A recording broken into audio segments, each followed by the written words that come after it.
Hey there, it's Derek here from Pacific Coast Auto in Japan, and we're looking at a Toyota Hilux Surf. This one here, a 1998 with 217,000 kilometers, with the turbo diesel plus intercooler version of the 1KZ engine. That's a 3-liter turbo diesel.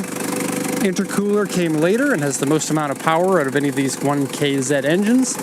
Quite a nice engine, not a lot of power. I think we're somewhere in the 135, 145 horsepower range, but as with most diesels, it is more torquey than it is horsepowery. And so it really doesn't rev that high. You can see red line is at 4.2. That's just how diesels are. And here you can see 218,068 kilometers at the time of shooting this. I'll give you a little rev now. Sounds nice. Switch the engine off, and we'll inspect the car now. Before we send this one over to the USA, it's going over to Tacoma. And yeah, Hilux Surf, always good in any condition with any mileage. This one here, a little bit high mileage, has some aesthetic defects, but it looks like a nice solid car. And I'd say I'm a little bit surprised that the condition is as good as it is. The auction sheet mentions some corrosion on the underside, and this one comes from Nagano, which is kind of a mountainous region. But not super, super cold, but maybe similar to Whistler, I guess. Maybe a little bit less snow than Whistler. You think about Nagano, you think about the Olympics, but they actually don't get a ton of snow up there. A lot of it was artificial snow, I must think. Okay, so coolant looks okay, oil looks okay, timing belt has been changed, but you can't really see it very well, but it says 2011 at 101,000 kilometers. The vehicle probably hasn't driven very much recently because the tires are 9 years old and still have what looks like 60 or 70% of their tread left. Okay, this is a cold weather package, so you get the dual battery. And the battery terminals look like somebody put on some sort of like dielectric grease or something. And it's just really old and needs to be washed off. I really don't think that you need to do this to the battery terminals. If they go bad, of course, replace them. But generally speaking, the battery terminals on Hilux Surfs or Hi-Aces are pretty dependable from what I've seen. Let's go ahead and shut the hood. Okay. And before we get into the condition of the car, let me go over the auction inspection sheet. This gives you all the information that was given at the time of auction. And pay attention to this time, because it has some things that might be a little bit concerning. And then just keep in mind that when you go to purchase a vehicle from auction, you get to choose what vehicles that you bid on. And of course, one that is in a condition like this would typically be less money. So some people are looking for some that are going to be cheaper, higher mileage, and they intend to do some of the body work themselves, especially this one says a lot of paint peeling on the body. But the body itself is actually pretty good. I just got a car coming, so let me just allow that to go past. An Alto Works, or just an Alto, not the Works version of it. Okay, so 1998 Hilux Surf SSR-X Limited. Auction rate 3.5, interior C and exterior C. So that gives you a basic Nissan Cube. That gives you a basic understanding of the condition. A 3.5 C generally needs quite a bit of work in order to make it like a sales quality, for example. Keep in mind, this is the wholesale way that dealerships are buying. We are probably 90% of our purchases go to dealers. Okay, windshield rock chip, interior dirty and wear. Rear mount tire is missing. Various small scratches and small dents.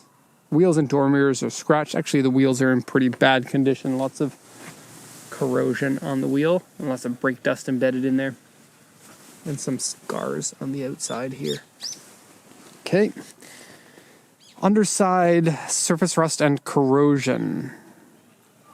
Now, I can't see everywhere on the underside, but the typical place for these to corrode are in these back rack rails. And I'm going to show you them, and they don't look that bad.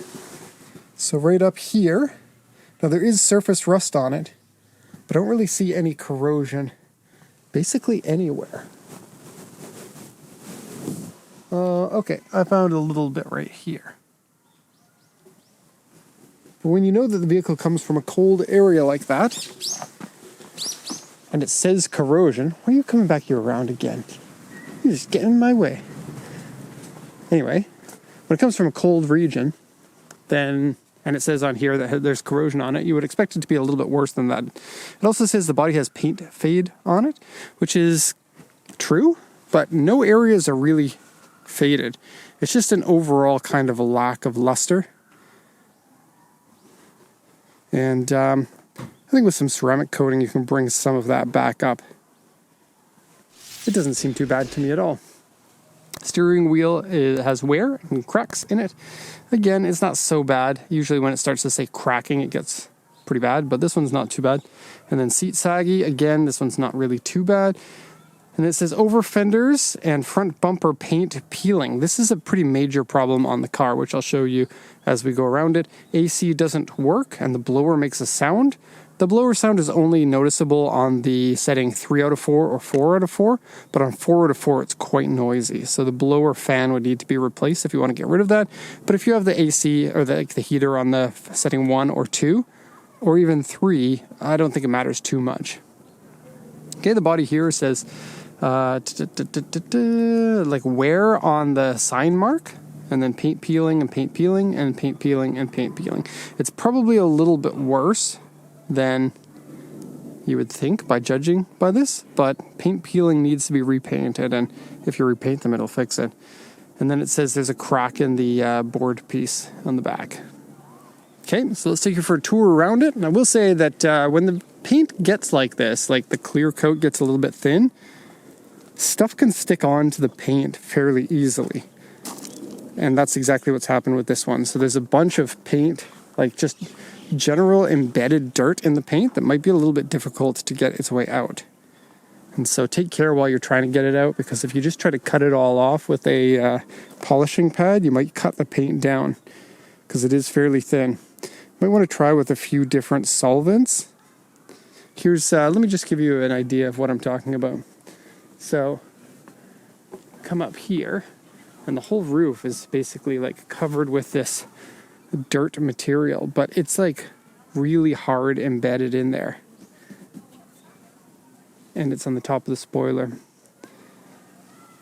And then some of it is just like here and here. And there's a spider in there. Yikes. And so yeah, the vehicle absolutely needs some cleaning. Professional cleaning is best. Let's continue with the walk around. I'd say the Hilux Surf looks great in this one-tone white. Most of them are kind of like a navy blue. Blacks are popular. Some of them have been repainted into colors like beige or sand or khaki or army green or something like that. I think those look good as well, but to me, a white Hilux Surf, it's fairly rare. Looks good. Oh, this isn't a one-tone. This is a two-tone. Pardon me. The one-tone ones do look really good. Two-tone is still pretty good. White with silver. We don't really do too many two-tone paint colors anymore, except for up until recently. I've been noticing it becoming a bit of a trend, and I must say that I quite like it.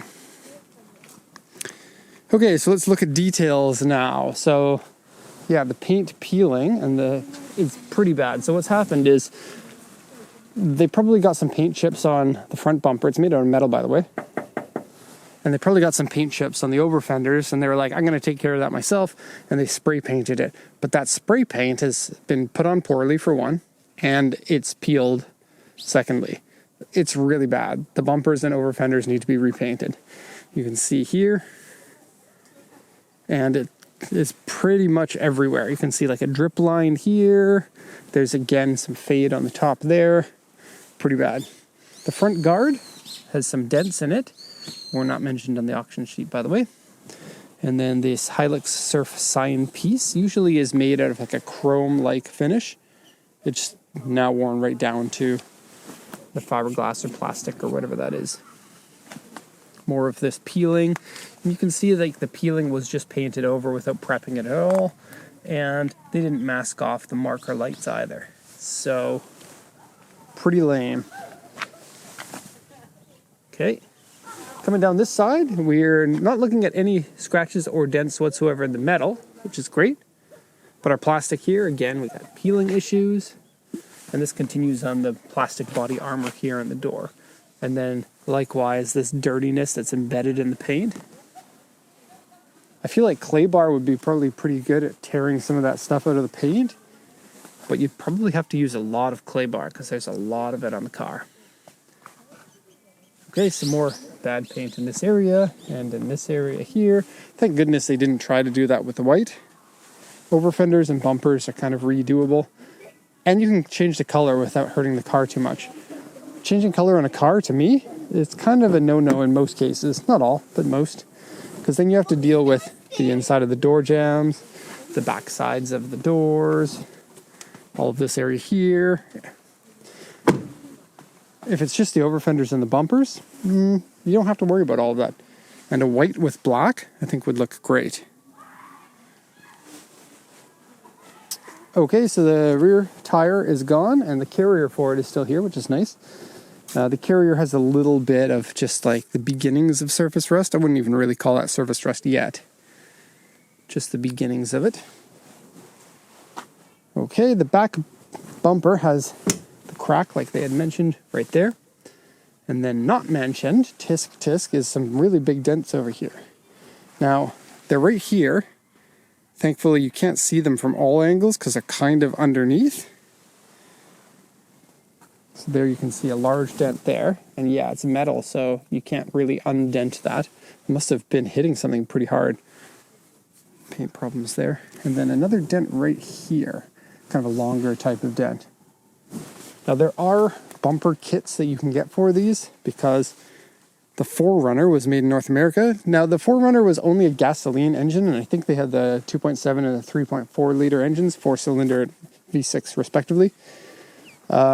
Never with the diesel, so that's why people want to import these. The turbo diesel is a peach of an engine, much better. Well, the gasoline one's still pretty good. Both of them are good engines, but the diesel is really where it's at.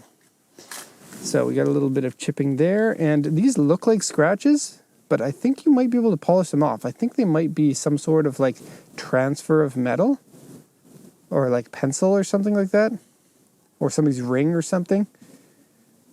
Maybe like made out of a softer material could transfer some of it because it doesn't feel like scratches. And they're kind of a weird grayish color that you wouldn't normally get with such a shallow scratch. Pulling down here, again, over fender is bad, but the fender is good. Okay, so if one were to repaint those over fenders and maybe do a proper polish and wax of the body, I think this one looks like a good truck. Now going into the interior now, interior has the dark interior, which to me looks great. I don't think the Hilux Surf got this until later in its life, but the black is quite nice indeed. Now usually it's a gray color that's lighter, and for some reason looks a little bit more dated to me. Okay, still not a bad color. You have some sagginess in the seat here. And it's not too much for considering the mileage, 217,000 kilometers. Now the whole car has kind of a dusty feel to it. If you were to like pat it, then you can watch the dust fly up if the light is hitting it. And so an extractor would work wonders in taking some of that kind of dusty feel out of the interior, especially the back seats. I don't think they've been sat in quite some time. But no smell of cigarettes, and I don't think it's ever been smoked in. The ashtray doesn't look like it's ever been used, and the cigarette lighter still has a nice clean coil on it. Here's the cracking of the steering wheel. As you can see, it's far better than many of them, if you've seen a lot of Hilux Surfs like I have. And then the black interior continues with a carbon fiber looking panel here, not a real carbon fiber. Of course, not really of course. Toyota had some cars with carbon fiber interiors like the Chaser Mark II Cresta. I think they were carbon fiber. There was some sort of resin with fiber in it. Okay, likewise you got the same panel in there. Your four-wheel drive switch here. The four-wheel drive on these are great. They're very dependable and they work really well.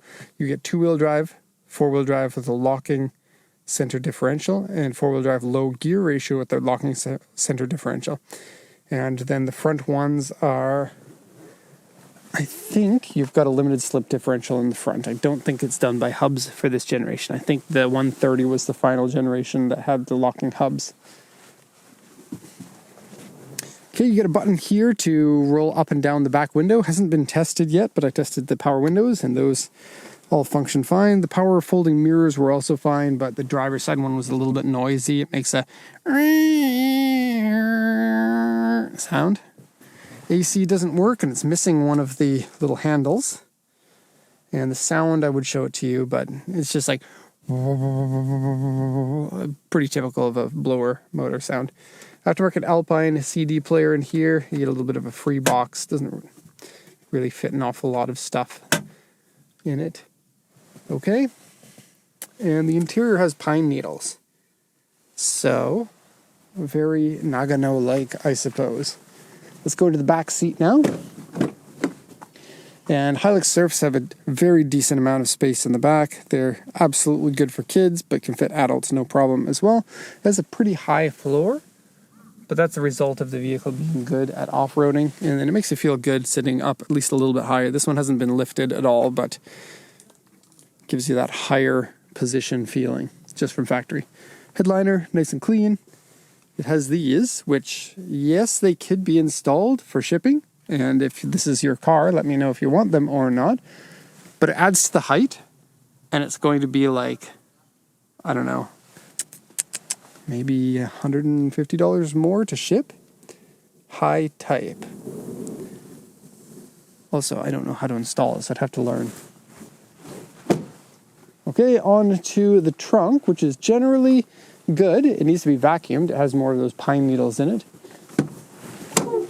The hatch damper holds the hatch up, which is nice to see. Okay.